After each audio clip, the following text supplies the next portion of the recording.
Bonsoir. Bonsoir tout le monde.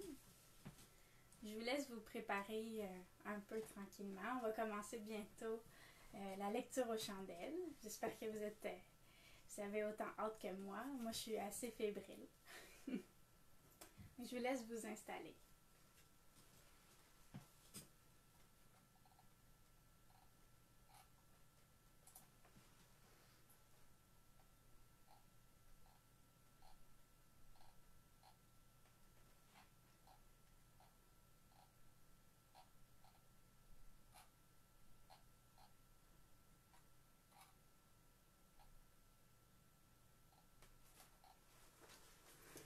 Donc, c'est parti, on y va.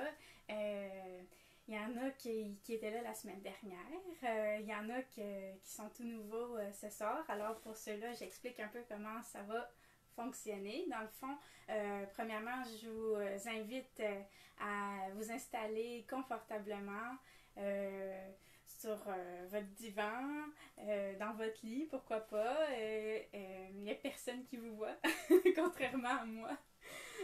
Donc, moi, l'important, c'est que vous soyez cosy, dans vos couvertures, s'il faut, en robe de chambre. Comme ça, on va pouvoir passer un bon moment ensemble. Donc, je suis très, très fébrile. Comme je vous dis, ce soir, je vais vous faire une autre lecture aux chandelles. Et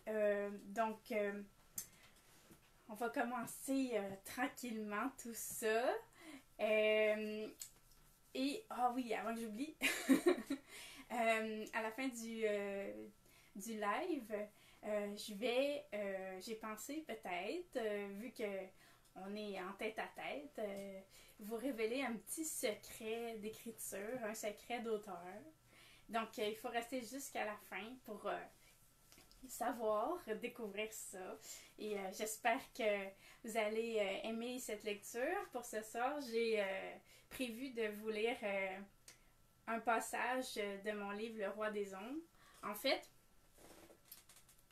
pourquoi pas en profiter? J'ai l'intention de vous lire un chapitre au complet. Le premier chapitre. Je me suis dit que c'est ça qu'on trouve sur les sites de librairie. Il y a toujours un extrait de livre et en général, c'est le premier chapitre. Donc, je me suis dit que j'allais vous initier avec Le Roi des Ombres, pour ceux qui ne connaissaient pas. Je ne sais pas s'il y en a beaucoup qui l'ont déjà lu. Probablement pas. Le Roi des Ombres, c'est un roman fantastique que j'ai publié en 2018. Ça fait un petit bout. C'est un roman sur lequel je travaille depuis vraiment longtemps, que j'ai vraiment mis tout mon cœur et mon âme là-dedans. Et en fait, ce soir, je vais vous faire voyager dans un autre pays, parce qu'on va être en Espagne. Et je vais aussi vous faire voyager dans le temps, parce que Le Roi des Ombres, ça se passe au Moyen-Âge. Donc, ça fait vraiment longtemps. C'est vraiment une autre époque romantique et tout ça. Donc, on va commencer. Ah oui, puis je peux vous faire un petit résumé avant pour vous donner un peu le goût. Le Roi des Ombres, c'est quoi? En fait, j'ai déjà dit, c'est un roman. Et c'est aussi une histoire qui est racontée par son ombre. L'ombre du roi, qui est vraiment un personnage dans l'histoire. C'est elle qui est le narrateur, c'est elle qui va nous raconter qu'est-ce qui se passe et qu'est-ce qui va arriver. Là, je peux pas trop en dire. J'espère que ma lecture va vous donner envie de savoir la suite. Juste avant que j'oublie, s'il y en a qui sont intéressés à se procurer le livre, il est disponible en numérique sur Amazon, en format EPUB sur Kindle. Ou pour le papier, là, il faut passer par moi directement. Donc, juste me contacter en message privé. Puis, ça va vraiment me faire plaisir de vous personnaliser une commande par la poste. Donc, on y va. Il y a une petite prologue au début de mon livre. Donc, je commence par là. La neige, le vent, puis le silence. À travers les montagnes, s'étendant à perte de vue, se distinguait une forme humaine, talonnée de près par son ombre. Elle piétinait le sol avec détermination. Son double en faisait tout autant. 1 an s'était écoulé depuis que Alcides s'acharnait à combattre tout le non-sens de son existence, cherchant à savoir depuis quand le froid pouvait brûler. Un paysage dégarni, sans arbres ni bosquets, de part et d'autre. Il se croyait seul au monde et pourtant, l'avait-il déjà été? Ça commence bien, hein? Ah oui, j'ai oublié de vous préciser, pour les cœurs sensibles, il y a quelques petits passages qui sont un peu plus troublants. Donc, je tiens à le préciser au départ. C'est vraiment au niveau, disons, qu'on va voir la dureté de cette époque-là qui est assez lugubre pour nous. Donc, vous êtes prévenus. Alors, je commence le chapitre 1, à la noirceur d'une trahison. Autrefois, je ne me distinguais en aucune façon de mes semblables. Ma vie se logeait à mi-chemin entre le monde de la lumière et celui des ténèbres. En d'autres mots, je faisais partie intégrante de la pénombre. Au tout début, la conscience de mon maître n'était pas distincte de la mienne. Mes libertés se résumaient à celles du simple observateur. Et il demeurait pour moi le seul centre d'intérêt.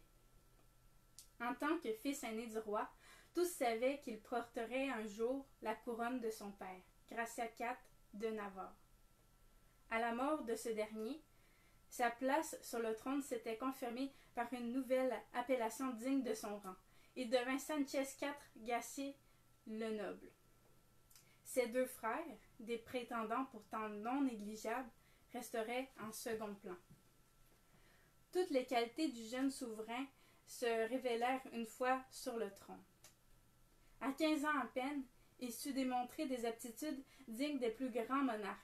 Le système de taxes qu'il instaura, s'adaptant aux revenus de chaque classe sociale, par exemple, lui conféra une forte crédibilité. Quelques riches entrepreneurs s'en plaignirent, sans plus. Les bonnes gens de Navarre eurent prédit de la poussière d'étoiles jetée au visage, mais, tout comme elle, sa clarté se révéla impérissable. Dommage que les Navarrais furent les seuls à profiter de sa droiture et de son esprit vif. Il fallait dire que Sanchez IV portait en horreur tout ce qui avait trait aux rencontres mondaines, se voulant plus protocolaires les unes que les autres. Les conversations vides de sens, les remarques hautaines et les critiques répétées face à sa manière de gouverner eurent au fait de le dégoûter de ce genre de sortie publique. Ce n'est qu'en dernier recours qu'il se montrait à ses homologues du continent. En temps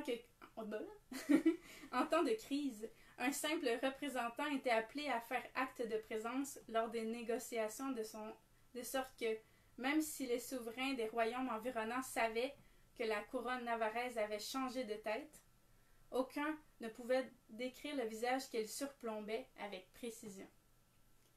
Fidèle à la tradition d'Artagona, le roi vivait au sein de la forteresse aux 14 proéminentes tours de ses ancêtres. La beauté de celle-ci, taillée en une géométrie très précise, donnait un large territoire, créait bien des envieux. Sanchez IV ne s'en rendait pas toujours compte. Peut-être eût été l'amour qui voilait son jugement. Son mariage avec la belle Placentia de Normandie avait eu pour but d'apaiser les tensions territoriales et de créer de nouvelles alliances. C'est par pur hasard que le royaume s'était amouraché de sa délicatesse et de sa prestance. La reine devint rapidement son égérie. Après leur mariage, c'est à elle que la cour devait s'adresser en son absence, et ce peu importe le sujet, même la politique. Son rôle était celui d'un véritable intérimaire lors des banquets et des bals qu'il continuait toujours d'éviter comme la peste. Après quelques années, L'union de la reine et du roi donna à la lignée des Jiménez 2 héritiers, soit Carlos et Eduardo fils, tous deux nés la même journée de juillet en l'an de Dieu 1072. Alors que mon maître fut fin prêt à présenter les jumeaux à son proche, son frère, l'archiprêtre, se pointa dans la chambre royale. Sanchez IV lui apporta délicatement le plus dégourdi des nourrissons, enrobé dans un drap de soie. 2 yeux verts sourirent à l'homme nouvellement oncle. Voici Carlos. Le bébé gazouilla d'un air jovial. Puis, Sanchez IV fit un aller-retour à la reine et déposa son second fils entre les bras du visiteur. Mon frère, je te présente Eduardo. L'homme d'église parut très ému face à ce véritable cadeau qu'on lui faisait. L'un de ses neveux portait son propre prénom. Le bambin devint instantanément une source de fierté pour lui. Tous les soirs, pendant que la reine observait d'un œil discret et que le roi vaquait à ses trop nombreuses occupations, son frère Eduardo enseignait au prince à faire la prière du soir. Elle portait la plupart du temps sur des choses futiles, comme le retour des marchands de sucreries. Mais un jour, leur tournure changeait radicalement de sens. Il fallait vite implorer le ciel pour aider leur mère à faire passer sa fièvre. Leur oncle rappela alors que la prière servait à remercier, non pas à quémander. Il fallait être très pieux pour que le Seigneur nous exauce. L'avertissement avait bien été saisi. Mais alors que le temps passait, les princes parvenaient de moins en moins à oublier le fait que leur mère ne prenait pas du mieux. Ils dérogèrent des consignes et se remirent à faire des vœux, au début en pensée, pour ne pas se faire gronder, puis de plus en plus fort, car l'inquiétude s'accentuait. Des larmes montèrent aux yeux du roi lorsqu'il découvrit le fondement de leur prière, passant par hasard devant la chambre. Jusqu'ici, mon maître avait été dans l'incapacité d'aborder ce sujet délicat, rendant ses enfants encore plus anxieux. Son fils Eduardo, surtout, avait perdu le sommeil. Il avait vu sa mère, moins d'1 heure à peine, le visage couvert de sueur, trop faible pour sortir du lit. Mon Dieu, faites que ma mère aille mieux. Père ne sourit plus depuis.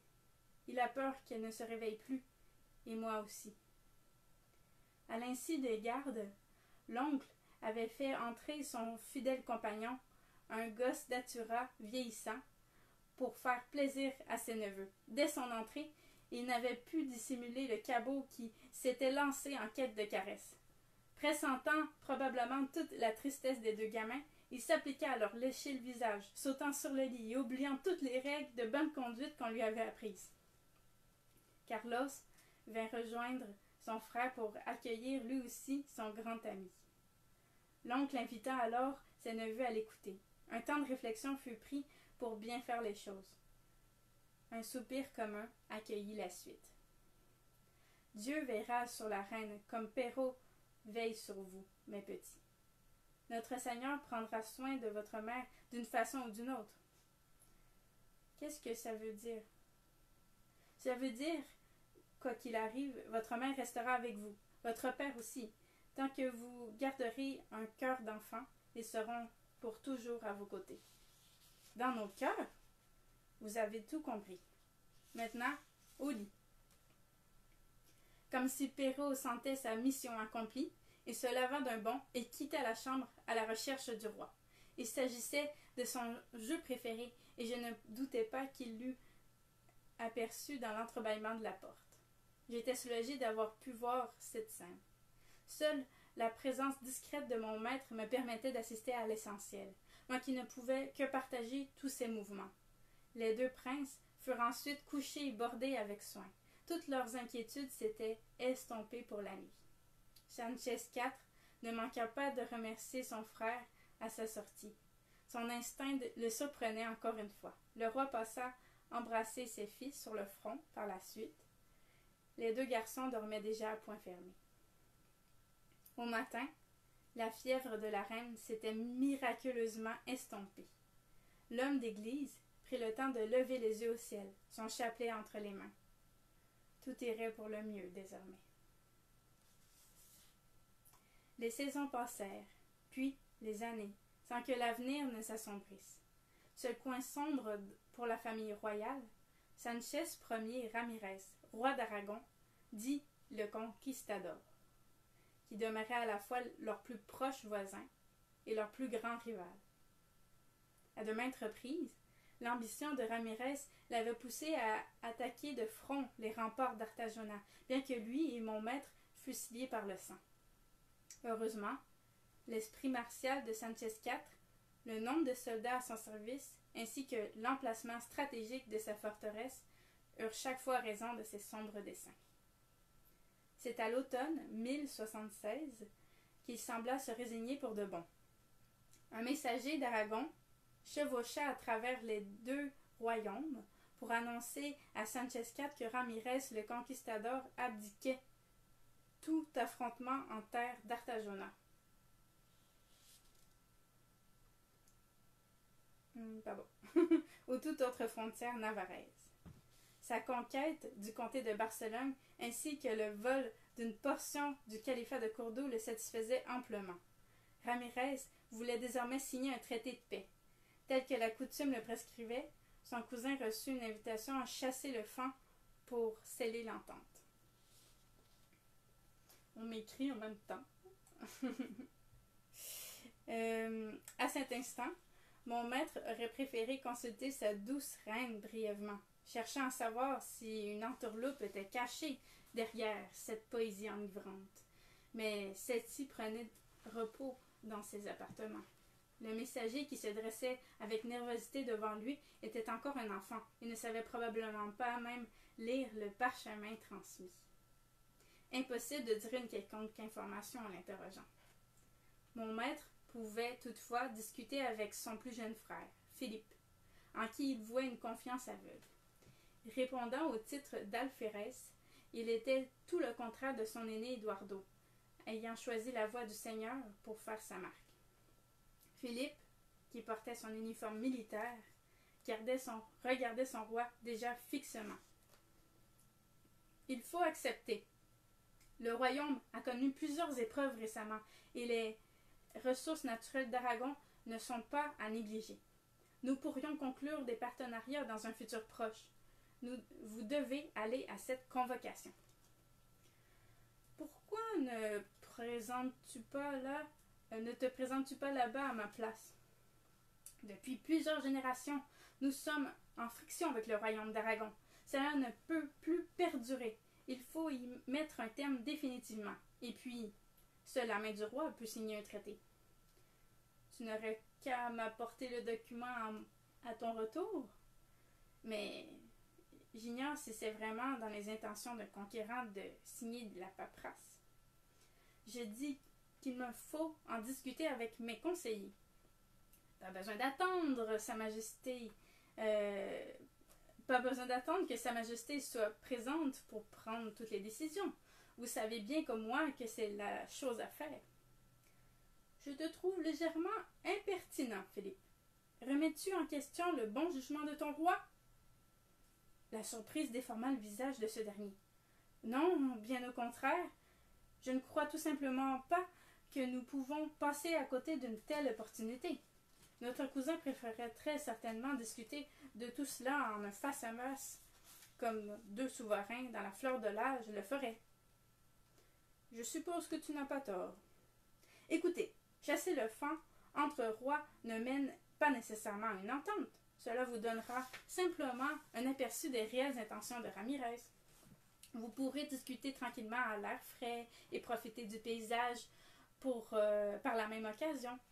Rien ne vous oblige à conclure quoi que ce soit. Qui sait, vous vous ferez peut-être un nouvel allié. C'est quelque chose qu'aucun sous-fifre ne peut vous apporter, pas même moi. Se convainquant qu'une partie de chasse n'avait rien à voir avec le protocole et que son scribe pourrait s'occuper de la paperasse plus tard, Sanchez IV finit par céder. Après tout, une première présence à l'extérieur de son royaume en 5 ans ne lui ferait pas de mal. À peine eut-il annoncé sa décision à voix haute, le petit Carlos, talonné de près par son jumeau, s'infiltra dans la pièce. Le roi ne fit preuve d'aucune réprimande, bien qu'une conversation privée avait été interrompue. L'autorité n'avait jamais été l'une des qualités du roi, pour ce qui avait trait à ses enfants, du moins. Mais je savais aussi qu'il représentait pour lui. Mais je savais aussi qu'il représentait tout pour lui. Qui plus est, une gouvernante les surveillait de loin. Elle s'occuperait de leur apprendre les bonnes manières à la place. « Père, pouvons-nous vous accompagner à la chasse? Ce serait l'occasion de nous montrer comment faire. » Mère est d'accord. Oui, elle est d'accord. Ils sont deux. Sanchez Cat se mit à rire de plus belle.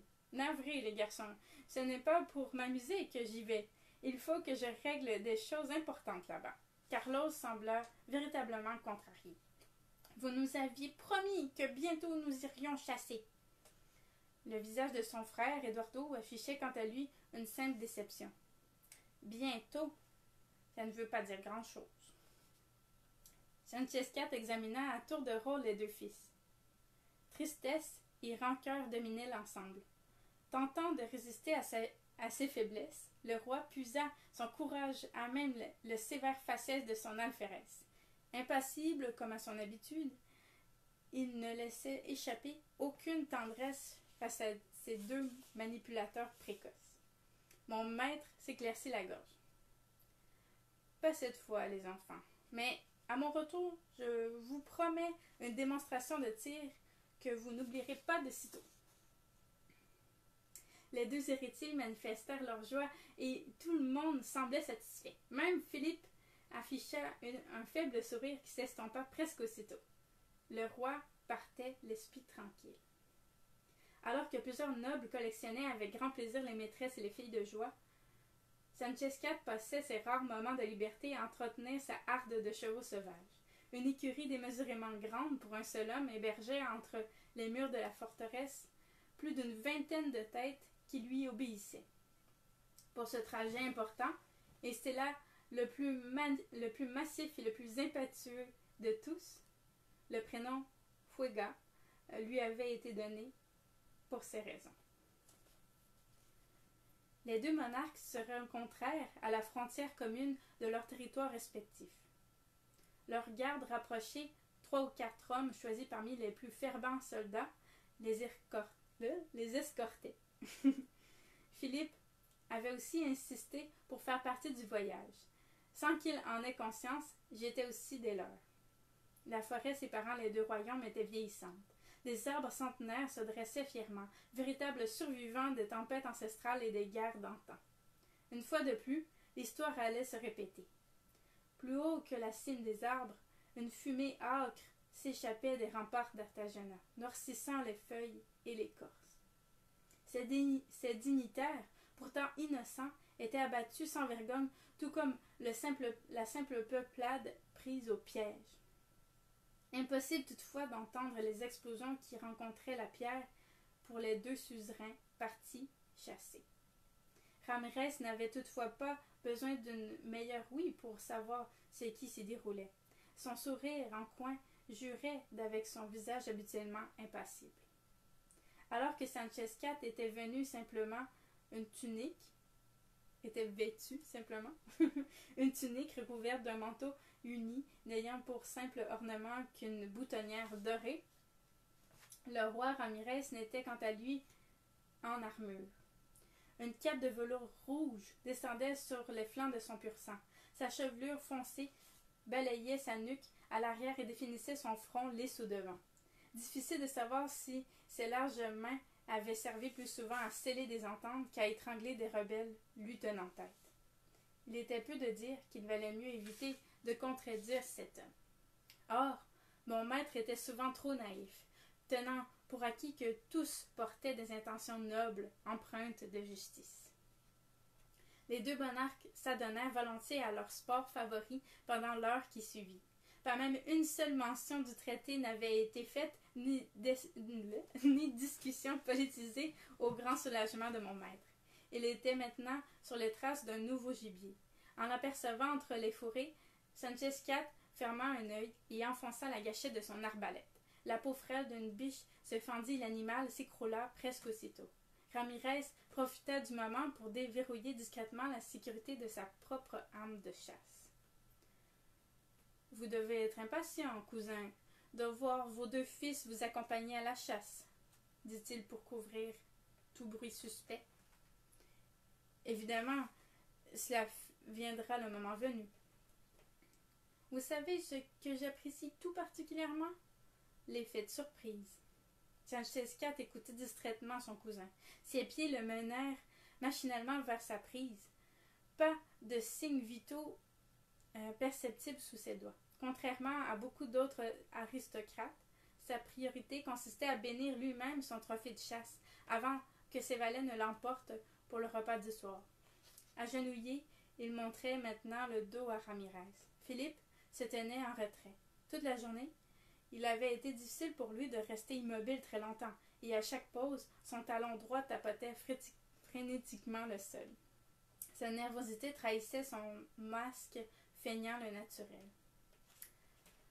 Le faon gambade dans les prés, comme à son habitude, chuchotait le roi d'Aragon.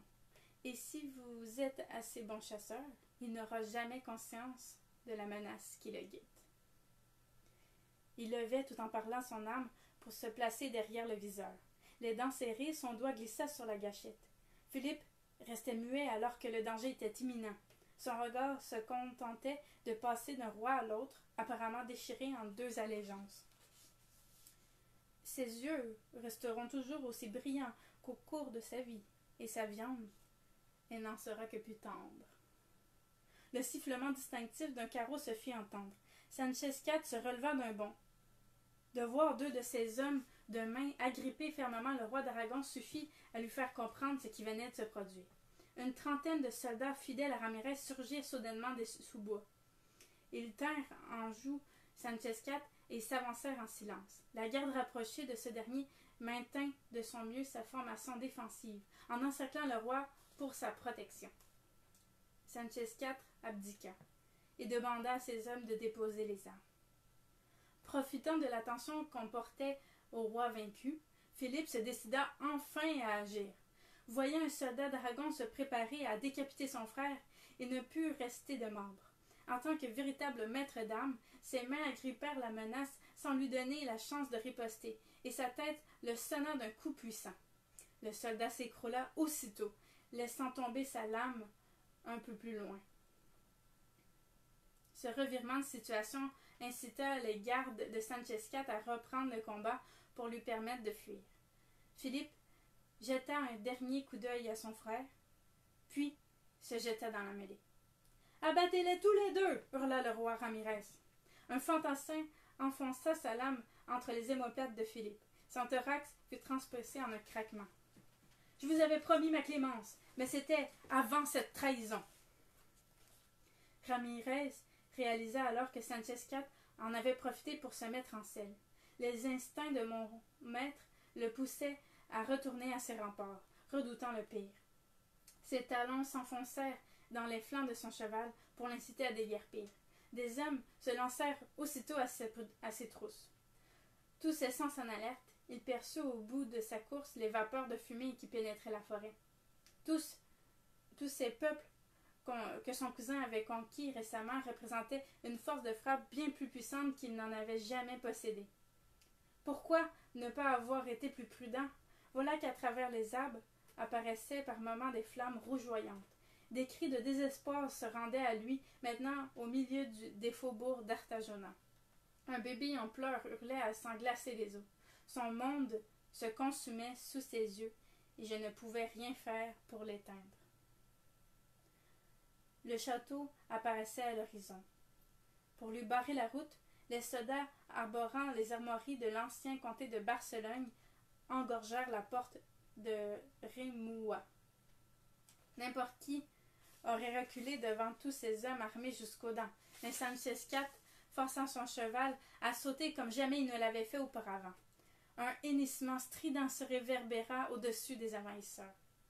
Les poursuivants préférèrent immobiliser leur monture, soulevant un nuage de poussière. Il faut dire qu'ils n'étaient pas emportés par la même folie. Le roi de Navarre traça une arabesque au-dessus des lignes ennemies. Les hommes relevèrent progressivement la tête pour suivre son parcours dans le ciel. Tout mon corps défila sur leur visage, mon passage chahuté par le rayonnement des flammes ardentes. Fuega atterrit à mi-trajet et laboura les derniers fantassins se dressant sur sa route. Sanchez IV tira sa rapière dorée de son fourreau et d'une succession de moulinets écorcha 2 ou 3 ennemis tout en cheminant vers ses logis. Sa monture enjamba l'escalier 10 marches à la fois et traversa le hall laissé grand ouvert. À notre arrivée, des miliciens avaient déjà vandalisé l'endroit. Le roi constata que du drapeau rouge et or de ses ancêtres ne restait plus que des lambeaux. Sa chevauchée se poursuivit vers ses appartements privés. Les couloirs se faisant de plus en plus étroits et dut mettre pied à terre. Au dernier tournant, une trace de sang longeait les murs du corridor apparemment pour le guider jusqu'à la chambre principale. Lorsqu'il fit son entrée dans la pièce, ses forces l'abandonnèrent d'un coup. Sa marche devint difficile. Chaque pas le rebutait davantage. 3 cadavres dormaient paisiblement sur le lit. Un meuble renversé le fit trébucher. L'énergie restante lui permit à peine de se relever. Sa couronne avait glissé de son crâne, mais il n'en avait cure. La vision d'horreur me fit ressentir un choc foudroyant. Sans que je puisse me l'expliquer, nos 2 entités se dissocièrent à cet instant précis. Je fus le seul à en avoir conscience, mais pour la première fois de ma vie, je ne suivais pas les gestes dictés par mon maître. Des pensées qui m'étaient propres fusèrent dans mon esprit. Une conscience à part entière prit forme dans mon maître. Quelques pas de recul et mon corps couvrit le mur du fond. Une silhouette à travers les coulisses sanguignolantes. Je sondai Sanchez IV pour lire en lui. Sa femme entre les bras, il semblait vouloir la serrer dans l'espoir de renouveler son souffle. Aucune larme ne montait en lui. Ses 2 fils, encore tout petits, gisaient à sa droite. Le Seigneur fut imploré. Personne ne sembla entendre. Personne à part moi. J'ai besoin d'eux, mon Dieu. Rendez-les-moi, mon Dieu. J'étais maintenant libre pour la première fois.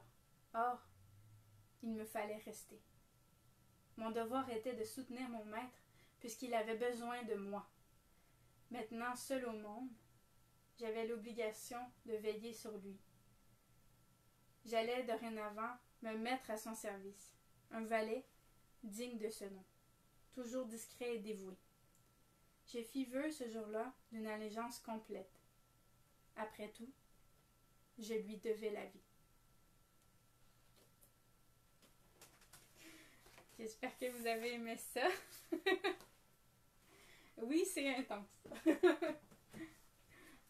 Donc, merci d'être resté jusqu'à la fin. On ne peut pas se rencontrer en vrai. Il n'y a plus de salon du livre. Mais on est là virtuellement. Puis moi, en fait, je vous fais ces vidéos-là gratuitement vraiment pour vous remercier. Puis, en fait, je vous ai même préparé un bouquet. Donc, c'est des fleurs pour vous. Et si je pouvais, je vous les donnerais. Tout le monde qui me suit, je sais que vous êtes des gens qui me lisez peut-être depuis longtemps, qui me suivez puis qui m'encouragez dans tout ce que je fais. Donc, je voulais vraiment vous remercier du fond du cœur. Et là, je l'avais promis, j'ai dit que j'allais révéler un secret.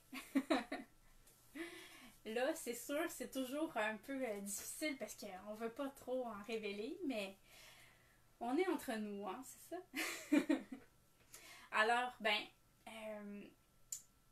j'ai pensé vous parler un peu du projet sur lequel je travaille présentement, qui est en fait, on va le révéler, je travaille sur Le Roi des Ombres.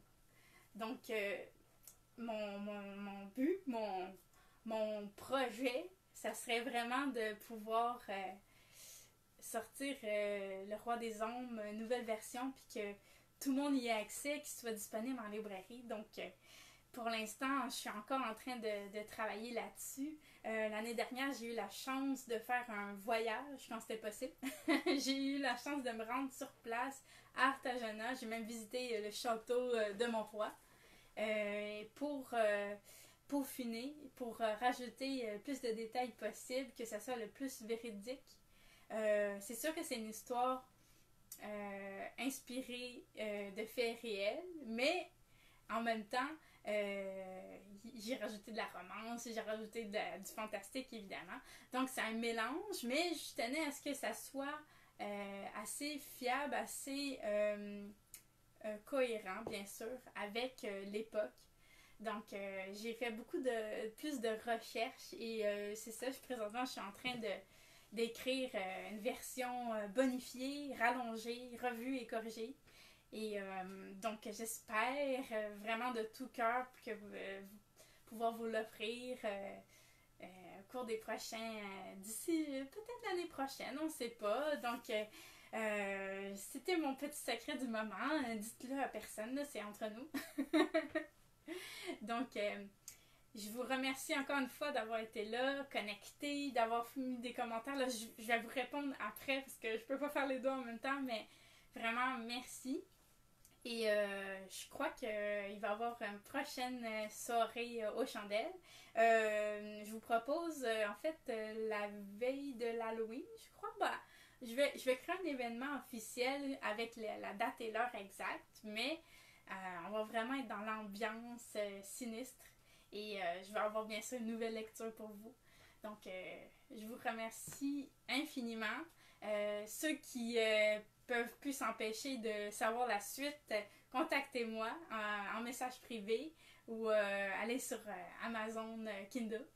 Et d'ici là, moi, je vous souhaite une excellente soirée. Merci.